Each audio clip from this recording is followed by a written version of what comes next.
Hello everyone, कैसे हैं आप सब। एक बार पुनः शिव कोचिंग क्लासेस पर स्वागत है। बच्चों, हिंदी का एग्जाम 25 तारीख को है और बच्चों आप लोगों के लिए निरंतर तैयारी कराई जा रही है। जिन बच्चों ने अभी तक नोट्स नहीं लिया है तो कॉन्टैक्ट नंबर है 9685299149। बढ़िया बच्चों, आप लोगों को मात्र 100 रुपए में आपको बढ़िया नोट्स दिया जाता है, मात्र 100 रुपए में, है ना। जिन बच्चों ने नहीं लिया है तो कॉन्टैक्ट जरूर कर लें। और आज हम बात करेंगे गद्य साहित्य का इतिहास। ठीक है बच्चों, क्या? गद्य साहित्य का इतिहास। अब ध्यान ये रखना है कि जैसे कुछ प्रश्न आज के इस लेक्चर में कवर हो जाएंगे और इसमें से जितने भी अंतर है उसका मैंने एक सेपरेट वीडियो बनाया था। हिंदी के महत्वपूर्ण जितने भी 14-15 अंतर हैं और बढ़िया समझाया था, आप लोग जरूर देख लेना बच्चों। चलिए शुरू करें। चलिए बच्चों, पहला प्रश्न है, भारतेंदु जी को गद्य साहित्य का जनक या गद्य का जनक क्यों कहा जाता है? संक्षेप में बताइए। संक्षेप मतलब 2 नंबर और 2 नंबर का मतलब 3-4 लाइन। जिनको मैं कहूंगा बच्चों की अति महत्वपूर्ण है उसे आप लोगों को बिल्कुल छोड़ना नहीं है, तैयार करना ही करना है। जैसे ये पहला बहुत ही महत्वपूर्ण है। देखो, जनक का मतलब देने वाला है ना। मतलब हिंदी में गद्य साहित्य के बारे में, गद्य की अवधारणा के बारे में जो पहले ऐसे व्यक्ति जिन्होंने विशेष महत्वपूर्ण योगदान दिया वो थे भारतेंदु। उनके पहले जो है सुव्यवस्थित रूप से लेखन नहीं की गई।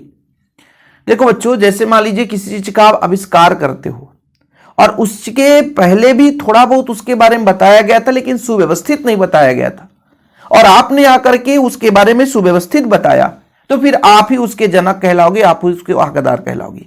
ऐसे भारतेंदु जी हैं। इनके पूर्व में हिंदी गद्य का व्यवस्थित लेखन नहीं मिलता है। विचारों के सुसंबद्ध रूप में प्रस्तुत करने वाले गद्य का लेखन खड़ी बोली के माध्यम से भारतेंदु जी ने ही प्रारंभ किया, इसलिए उन्हें हिंदी गद्य का जनक माना जाता है। मैंने आपको बढ़िया एग्जाम्पल समझाया कि आपके पहले भी किसी आविष्कार के बारे में किन्हीं ने बताया लेकिन उसको आप सुव्यवस्थित तरीके से आपने बता दिया तो बच्चों सिंपल है कि आप ही उसके जनक कहलाएंगे। ऐसे भारतेंदु हरिश्चंद्र जी थे।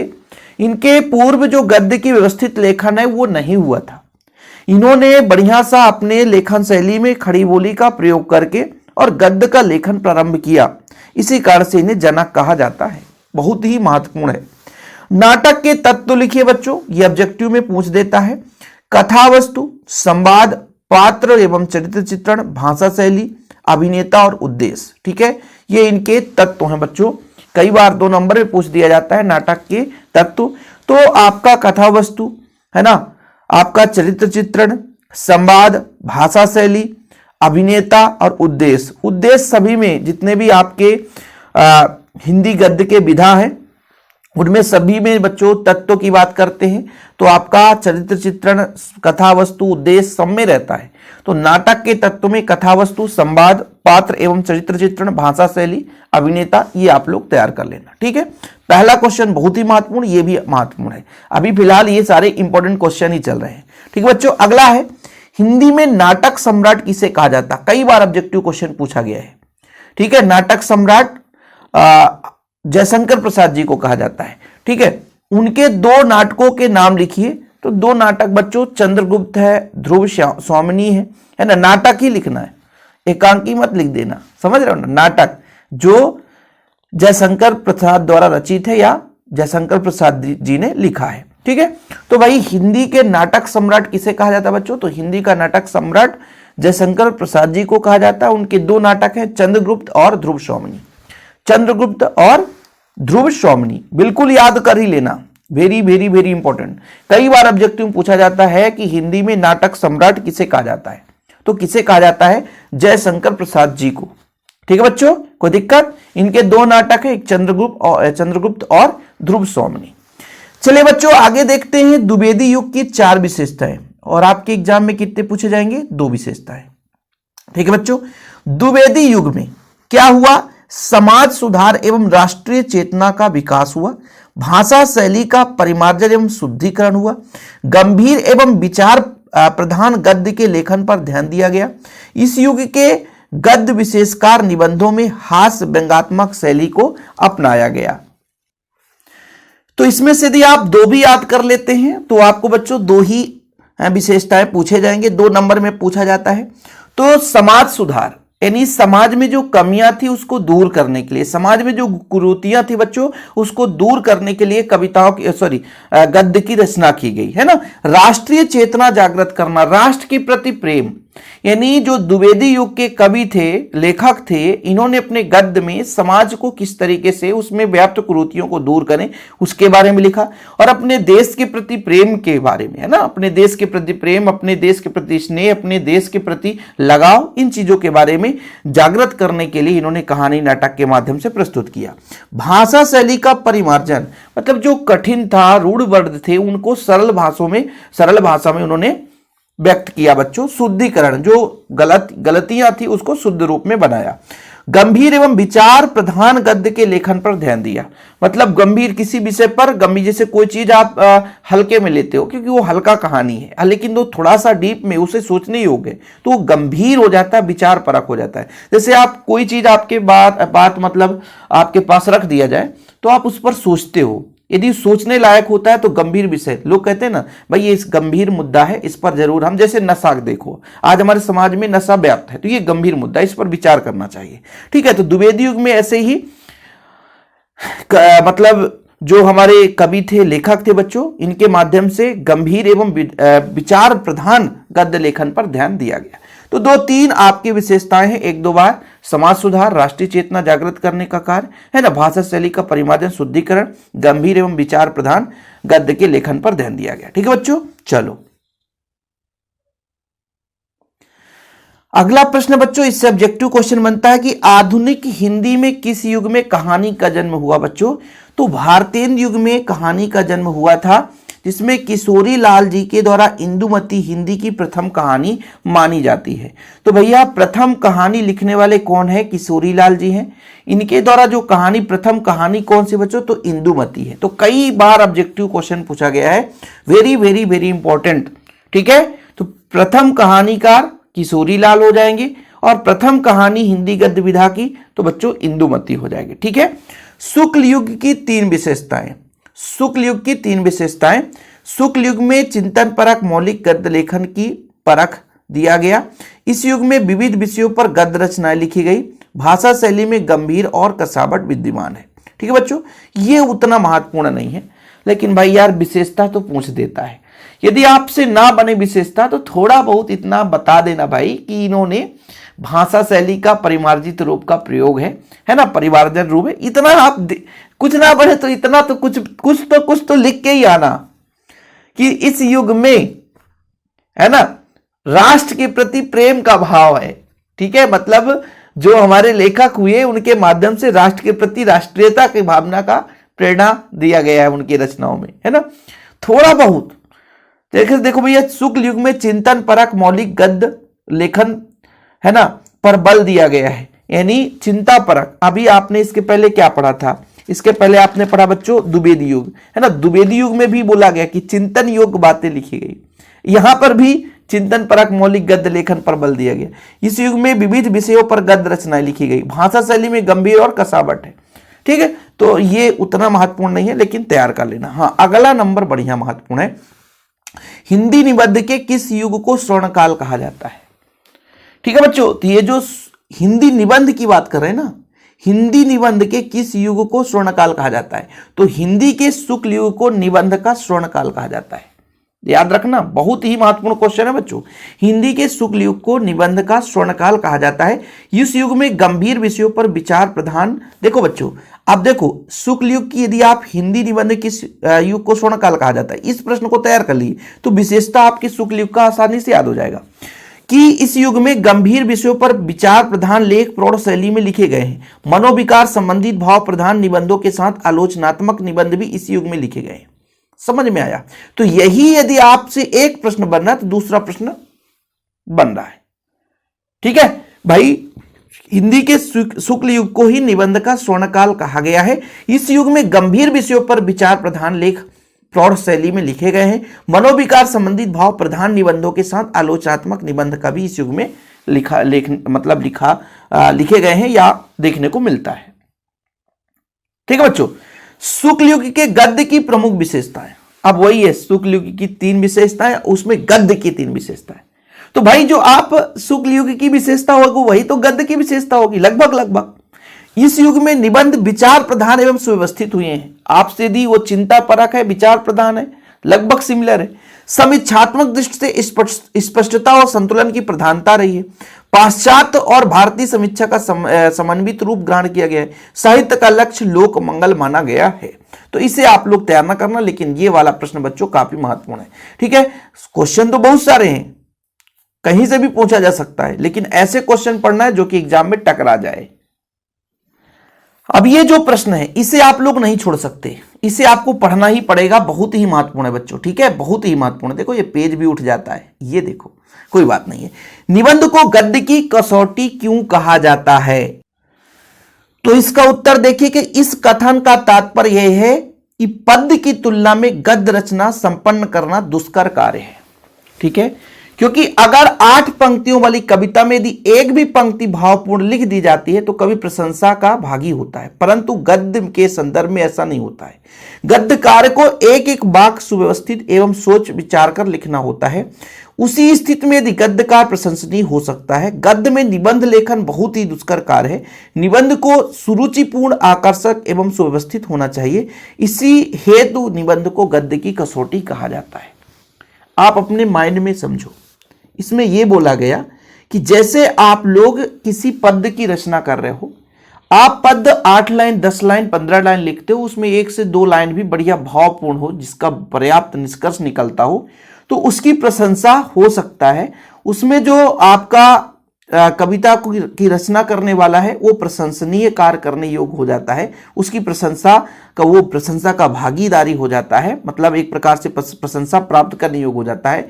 लेकिन जब हम गद्य की रचना करते हैं तो गद्य में एक एक वाक्य पर विशेष जोर देना पड़ता है, यानी एक एक वाक्य को हम मतलब सुव्यवस्थित, सरल एवं परिमार्जित लिखते हैं, तभी हमारा गद्य सही होता है और भावपूर्ण होता है।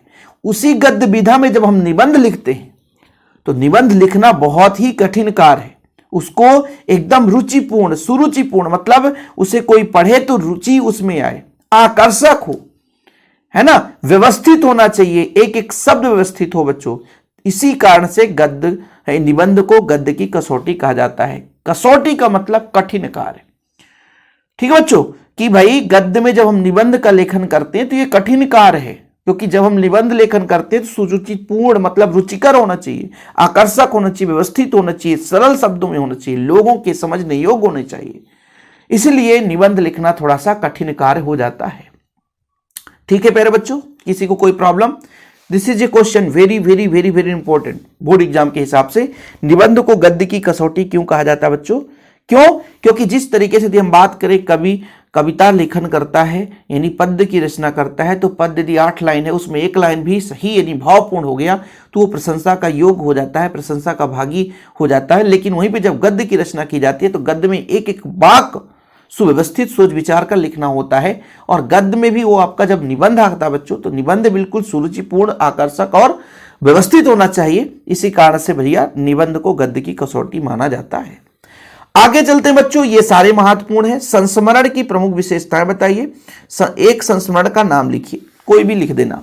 देखो बच्चों, संस्मरण क्या होता है? संस्मरण यानी स्मरण करके लेखक पात्र उसी का वर्णन करता है जिसे स्वयं देखा हो, परखा हो, अपने ही बुद्धि कौशल का विकास करेगा, दूसरे के बताए हुए आधार पर उसको नहीं लिख सकता है। संस्मरण यानी खुद स्मरण करता है, परखा हो उसको, तभी वो उसके बारे में लिखेगा। संस्मरण मतलब लेखक स्वयं उसी का वर्णन करेगा जो देखा हो बच्चों। आत्मकथा के समीप ठहराया जाता है। आत्मकथा क्या होता है? स्वयं के द्वारा लिखी गई कथा है। लेकिन बच्चों ये आत्मकथा के ही सिमिलर है, क्योंकि लेखक यहां पर स्वयं वर्णन करता है, तो आत्मकथा अपने बारे में होता है, लेकिन संस्मरण अपने बारे में नहीं होता है। ठीक है, यह किसी महान व्यक्ति के बारे में ही होगा, है ना, किसी व्यक्ति से संबंधित घटित घटना के बारे में होगा। लेकिन जो आत्मकथा होता है तो आत्मकथा स्वयं की कथा है। लेकिन बच्चों आत्मकथा भी स्वयं के द्वारा लिखा जाता, संस्मरण भी स्वयं के द्वारा लिखा जाता। बस अंतर इतना है कि संस्मरण किसी दूसरे व्यक्ति के बारे में लिखेंगे और आत्मकथा स्वयं के बारे में, इसलिए इसको सिमिलर माना जाता है कि आत्मकथा के समीप ठहराया जाता है।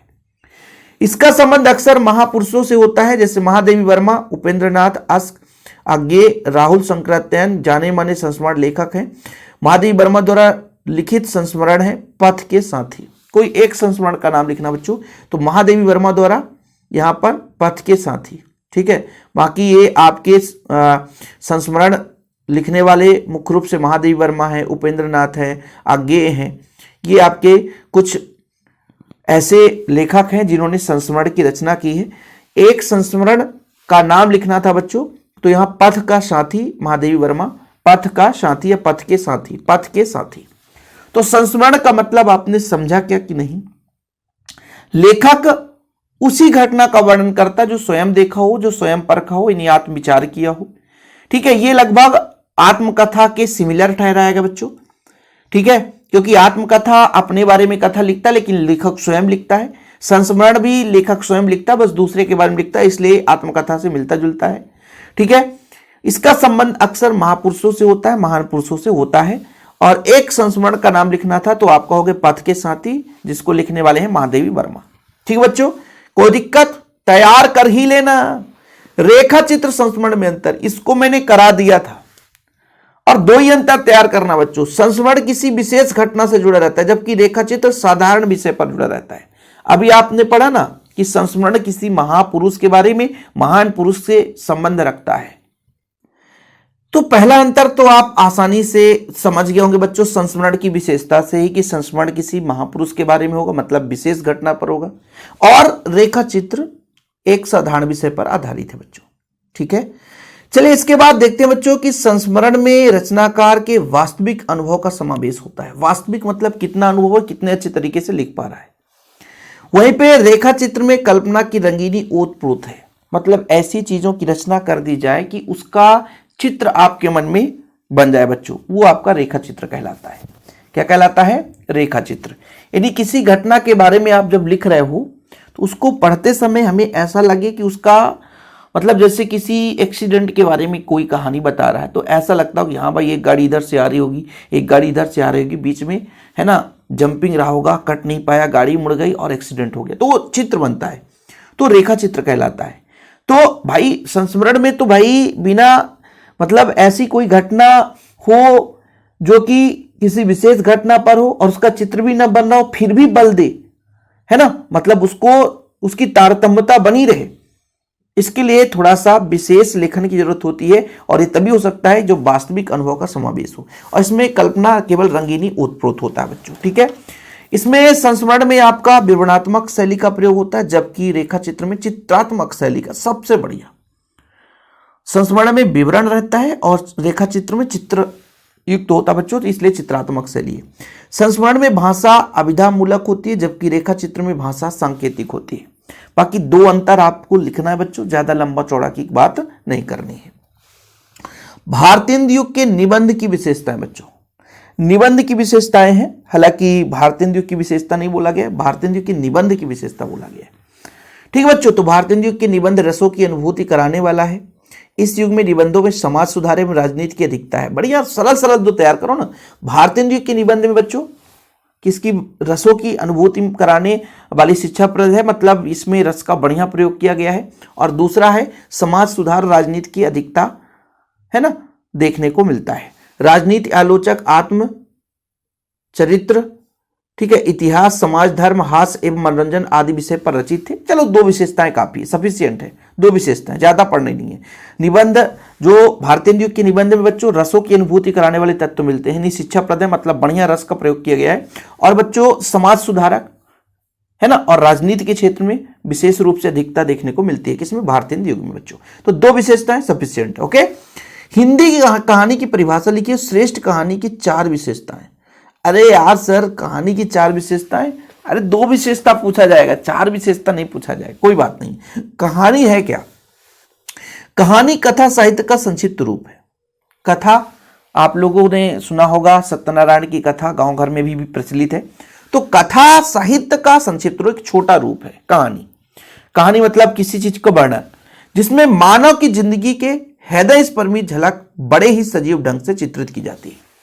मतलब किसी मानव जीवन के बारे में ही लिखी गई एक विधा है, ठीक है, जिसमें बच्चों मार्मिक वर्णन होता है, दिल को छू लेने वाली इसलिए बोलते हैं हृदय स्पर्शी झलक बड़े ही सजीव ढंग से, सजीव मतलब जीवित सा प्रतीत होता है, वो घटना ऐसा होता है कि ऐसा लगता है कि वो बिल्कुल जीवंत है, सजीव ढंग से चित्रित होता है बच्चों।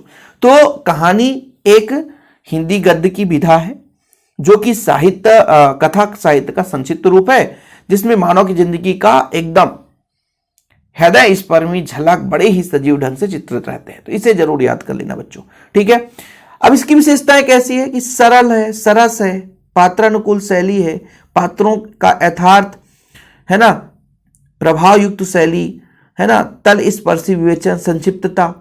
तो आपके पास यदि दो विशेषताएं हैं कि कहानी की विशेषता क्या है बच्चों कि कहानी की भाषा सरल एवं सरस होनी चाहिए, है ना, पात्रों की यथार्थता बनी रहे, तारतम्यता बनी रहे, ठीक है बच्चों, और कहानी में संक्षिप्तता भी होनी चाहिए, बड़ा रूप ना हो, क्योंकि कहानी कथा का ही संक्षिप्त रूप है बच्चों, इसलिए संक्षिप्तता बनी रहनी चाहिए।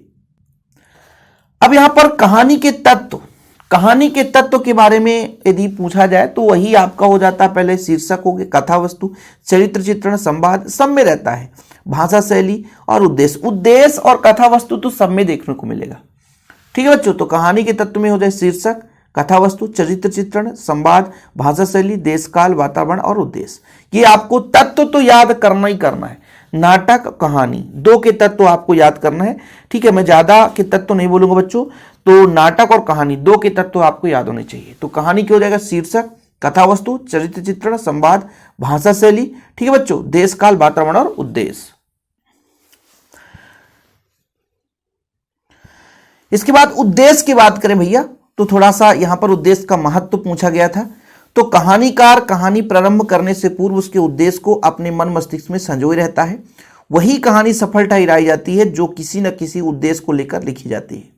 उद्देश्य को लेकर लिखी जाती है। उद्देश्य विहीन कहानी समुद्र में लहरों में तैरते हुए एक काष्ठ का टुकड़ा मात्र है जो लहरों से टकराकर सागर में विलीन हो जाता है। बात को समझो कि जब भी कहानी को लिखा जाता है, कोई भी कहानी लेखन प्रारंभ होता है, उसके पहले लेखक जो है उस कहानी का उद्देश्य मस्तिष्क में बना लेता है कि इस कहानी का यह उद्देश्य होना चाहिए।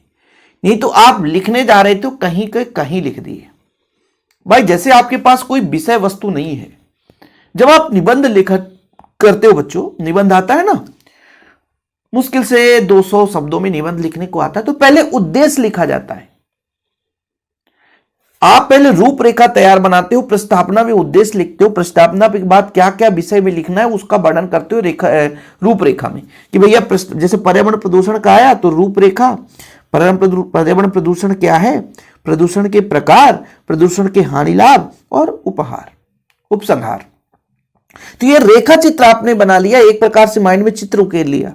ऐसे ही कहानी को जब लिखते हैं तो मस्तिष्क में लेखक उसको एकदम उसका निष्कर्ष जो उसका उद्देश्य है वो संजो कर रखता है, क्योंकि यदि कहानी सही उद्देश्य पर नहीं लिखी गई, कहानी का सही उद्देश्य नहीं निकला, तो कहानी किसी कारण का नहीं है, मतलब उसका किसी प्रकार से कोई अर्थ नहीं है। जैसे समुद्र में एक छोटा सा लकड़ी का टुकड़ा फेंक दिया जाए तो तैरते हुए कभी भी डूब सकता है, जबकि जहाज को एक उद्देश्य के आधार पर बनाया जाता है, एक सिद्धांत पर बनाया जाता है, तो जहाज तैरते रहता है। लेकिन वो लकड़ी, छोटा सा जो लकड़ी है, वो कहीं भी डूब सकता है किसी भी लहरे से।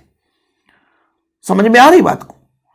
तो भाई कहानी लिखते समय लेखक पहले से उसके मस्तिष्क में उसके उद्देश्य को समझ लेता है, इसलिए उद्देश्य का महत्व, कहानी में उद्देश्य का महत्व क्या है। अब कुछ बच्चे कहते हैं कि सर हमको याद नहीं हो रहा, और इतना इजी चीज यदि याद नहीं हो रहा तो मतलब आपसे हिंदी कभी बनेगा ही नहीं। सही है कि नहीं बच्चों? चलो, तो यहां पर क्लियर हुआ कहानी का उद्देश्य का महत्व क्या है बच्चों, कि कहानी उद्देश्य का मतलब यह है कि कहानी का प्रारंभ ही, कोई भी कहानी लिखने से पहले ही उसके मस्तिष्क में उसके उद्देश्य के बारे में वो संजो लेता है ना। कहानी तभी सफल हो सकती है जब वो उद्देश्य को लेकर लिखता है ना, किसी विशेष अर्थ पर लिखता है। क्योंकि यदि बिना उद्देश्य का कोई कहानी लिख गए बच्चों तो किसी मतलब का नहीं, सारहीन रहता है, उद्देश्य विहीन रहता है। जिस तरीके से समुद्र में एक लकड़ी का छोटा सा टुकड़ा डालने पर किसी भी लहरे से वो कहीं भी जाकर के गुम सकता है, डूब सकता है, जबकि जहाज जो होता है एक उद्देश्य से बनाया जाता है और वो सफल होता है, वो डूबता नहीं है। इसी तरीके से कहानी उद्देश्य पूर्वक लिखे जाने से उसका महत्व होता है। गद्य के सभी प्रमुख विधाओं के नाम, निबंध है, कहानी है, नाटक है, एकांकी है, उपन्यास, रेखाचित्र, संस्मरण, जीवनी, आत्मकथा, डायरी, गद्य काव्य, ये आप लोगों से वैसे भी बनता होगा। वैसे भी आपसे बनता होगा बच्चों, है ना। ठीक है, निबंध, कहानी, नाटक, एकांकी, उपन्यास, रेखाचित्र, संस्मरण, ये सारा चीज आपको वैसे भी पता होगा। इसके बाद शुक्ल युग के निबंध की 2 विशेषताएं, मैं इनको नहीं बोलूंगा, उतना छोटे छोटे क्वेश्चन है लेकिन उतना महत्वपूर्ण नहीं है बच्चों। अपन यहां पर केवल महत्वपूर्ण क्वेश्चन लेकर चल रहे हैं और ज्यादा महत्वपूर्ण ही क्वेश्चन बात करेंगे। भारतीय युग की 2 विशेषताएं, इसे जरूर तैयार कर लेना कि समाज सुधार एवं सांस्कृतिक पुनरुत्थान के लिए 66वें निबंध लिखे गए। भारतीय युग की निबंध की विशेषताएं, राष्ट्रीयता एवं देश प्रेम की भावना का स्वभाव रचना देखने को मिलता है बच्चों। समाज सुधार, सांस्कृतिक पुनरुत्थान के लिए और राष्ट्रीयता एवं देश प्रेम की भावना का विकास, ये 2 चीज लिख लो। भारतीय युग की 2 विशेषताएं, 2 लेखक के नाम, बालकृष्ण भट्ट और प्रताप नारायण मिश्र। द्विवेदी युग के गद्य निबंध की 2 विशेषताएं, उतना महत्वपूर्ण नहीं बच्चों, इस पर अपन चर्चा नहीं करेंगे। ठीक है, आगे बात करते हैं। यहां पे देखो थोड़ा सा, ठीक है, हिंदी के उपन्यास सम्राट किसे कहा जाता है बच्चों, ये महत्वपूर्ण क्वेश्चन है। ठीक है, ये उपन्यास का विकास क्रम है, इसको मैंने नहीं कराया। ठीक है, यदि मैं आपसे कह दूं कि यहाँ पे उपन्यास की परिभाषा देते हुए विकास काल को संक्षेप में वर्गीकृत करिए, तो भागीरथ मिश्र के अनुसार युग की गतिशील पृष्ठभूमि पर सहज शैली के स्वाभाविक जीवन को एक पूर्ण झांकी प्रस्तुत करने वाला गद्य उपन्यास कहलाता है। क्या बोला गया? युग की गतिशील पृष्ठभूमि पर सहज शैली में स्वाभाविक जीवन की एक पूर्ण झांकी प्रस्तुत करना, मतलब गतिशील पृष्ठभूमि पर जीवन के गतिशील, यानी कहने का मतलब गतिशील का मतलब क्या है, आपका जीवन भाग दौड़ पर पड़ा हुआ है, लेकिन उसको सहज तरीके से एक ऐसी रचना कर दे कि एकदम झांकी सा रूप हो जाए बच्चों, वो आपका उपन्यास कहलाता है। उपन्यास की परिभाषा बहुत महत्वपूर्ण नहीं है, इसलिए मैं इस पर ज्यादा डिटेल में बात नहीं करूंगा। हाँ, इसे आप लोगों को जरूर थोड़ा तैयार करना है कि हिंदी में उपन्यास सम्राट किसे कहा जाता है बच्चों, तो हिंदी में उपन्यास सम्राट मुंशी प्रेमचंद है। हिंदी में उपन्यास सम्राट मुंशी प्रेमचंद है। उनके उपन्यास का नाम बच्चों सेवा सदन, गोदान गबन, रंगभूमि, कर्मभूमि। बहुत ही महत्वपूर्ण क्वेश्चन है। ऐसा आता, गोदान किसकी रचना है? प्रेमचंद। कर्मभूमि किसकी रचना है? प्रेमचंद। रंगभूमि किसकी रचना है? रंगभूमि, कर्मभूमि, गबन और गोदान, ये सब प्रेमचंद की रचना है। ठीक है बच्चों, उपन्यास के सम्राट मुंशी प्रेमचंद है। ठीक है, जीवनी क्या है बच्चों? किसी व्यक्ति के जीवन के बारे में प्रस्तुत करना जीवनी कहलाता है। यह किसी दूसरे व्यक्ति द्वारा लिखी जाती है। अमृत राय द्वारा लिखित कलम का सिपाही प्रसिद्ध जीवनी है। अमृत राय द्वारा लिखित कलम का सिपाही किसने लिखा? अमृत राय ने। जीवनी किसे कहते हैं? इसे आप लोग वैसे ही बता सकते हो कि किसी व्यक्ति के जीवन के बारे में प्रस्तुत करना जीवनी कहलाता है। ये जो जीवनी है किसी महापुरुष या किसी प्रसिद्ध व्यक्ति के बारे में ही लिखा जाता है और दूसरे व्यक्ति द्वारा लिखा जाता है। संस्मरण लेखन किसे कहते हैं? बस बच्चों, अभी आपने संस्मरण पढ़ लिया। संस्मरण की विशेषताएं, ये रिपीटेड क्वेश्चन है, पढ़ा कि नहीं पढ़ा? हाँ सर, बन जाएगा। रेखा चित्र किसे कहते हैं? जब हम किसी घटना, व्यक्ति या वस्तु को शब्दों के माध्यम से ऐसे कलात्मक चित्रण करते हैं कि आंखों के सामने चित्र सा उपस्थित हो जाता है, उसे रेखा चित्र कहते हैं। यह बढ़िया परिभाषा है कि किसी घटना, किसी व्यक्ति के बारे में, किसी वस्तु के बारे में अपने शब्दों के माध्यम से कलात्मक चित्रण करते हैं और ऐसा लगता है कि सामने आंखों में चित्र उपस्थित हो गया हो, आंखों में जैसे उस कहानी को पढ़ रहे हो तो वो एक चित्र बन जाए, यानी उस काव्य रचना को पढ़ रहे हो तो एक चित्र बन जाए, तो बच्चों आपका रेखा चित्र कहला जाता है। रेखा चित्र कहला जाता है। ठीक है, कोई दिक्कत? स्क्रीनशॉट ले लेना बच्चों। और भी बचा है क्या? चलो भाई, रेखा चित्र की विशेषता था कि इसमें किसी व्यक्ति वस्तु का दृश्य वर्णन होता है। इसमें लेखक रागोत्प्रेरक शब्दावली का प्रयोग करता है। गद्य काव्य किसे कहते हैं? गद्य काव्य गद्य और पद्य के बीच की विधा है। इसमें से गद्य के माध्यम से किसी भावपूर्ण विषय का काव्यात्मक अभिव्यक्ति होता है बच्चों। इस गद्य सामान्य से अधिक सरस होता है। इसमें विचारों की अभिव्यक्ति न होकर भाव की अभिव्यक्ति होती है। यह निबंध की अपेक्षा संक्षिप्त और व्यक्तिगत होता है। अब देखो बच्चों, अभी तो बहुत सारे क्वेश्चन कर लिए आपने। और गद्य काव्य है क्या? तो आपके गद्य काव्य किसे कहते हैं? गद्य काव्य गद्य और पद्य के बीच की विधा है। ठीक है, कभी ऑब्जेक्टिव में पूछ दिया जाए तो बनना चाहिए। ठीक है, इसमें गद्य के माध्यम से किसी भावपूर्ण विषय की काव्यात्मक अभिव्यक्ति होती है। ठीक है बच्चों, इसका गद्य सामान्य से अधिक सरस है।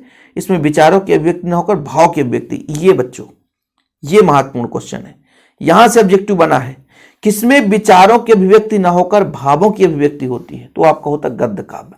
ये कई बार ऑब्जेक्टिव खाली स्थान में पूछ देता है। ये रिक्त स्थान में एक वाक्य में विचारों की अभिव्यक्ति न होकर भावों की अभिव्यक्ति किसमें होती है? तो बच्चों गद्य काव्य में रिक्त स्थान आ जाएगा में विचारों की अभिव्यक्ति न होकर भावों की अभिव्यक्ति होती है बच्चों, वो आपका गद्य काव्य है। ठीक है, तो यहां से एक वस्तुनिष्ठ प्रश्न बन सकता है। तो काफी लंबा चला यार आज का, और ये इसमें जो मैंने इसमें कराया है, लिखा तो बहुत सारा है, लेकिन जो मैंने कराया, जो समझाया है, उसे आप लोग तैयार जरूर कर लेना अभी भी एक बार, और एग्जाम टाइम में भी इसको हम एक बार रिवीजन करा देंगे। बाकी चैनल पे पहली बार कोई बच्चा है तो चैनल को सब्सक्राइब कर लेना। ठीक है बच्चों, लगातार आप लोगों के लिए हेल्पफुल वीडियो ला रहे हैं, और जिन्होंने अभी तक नोट्स नहीं लिया है तो प्रोसेस आपको हम बता दिए, मात्र 100 रुपये चार्ज है, बढ़िया नोट्स मिलता है। कॉन्टैक्ट नंबर 9685 29 91 49 9685299149 मेरा पर्सनल नंबर है, आप लोग कॉन्टैक्ट जरूर करें, नोट्स लें, प्रॉपर तैयारी करें। फिलहाल अभी के लिए इतना ही। जय हिंद, वंदे मातरम।